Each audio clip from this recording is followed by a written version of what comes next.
See, we have a book and literature festival along with the food and cultural organization.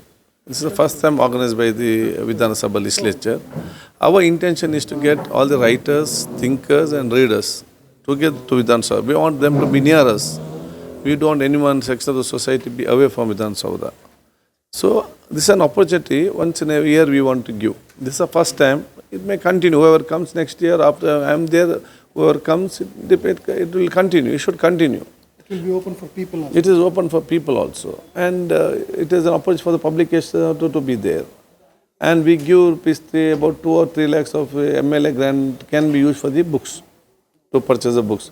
Where MLA can in government schools and government libraries where he can use. And it's opportunity for all the children and parents.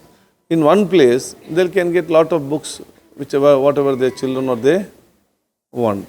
And it will be awareness program for the society. So we want having it's a good atmosphere we want to create. So date when this happens? So 20th February, 1st March, 2nd March, 3rd March is the final day.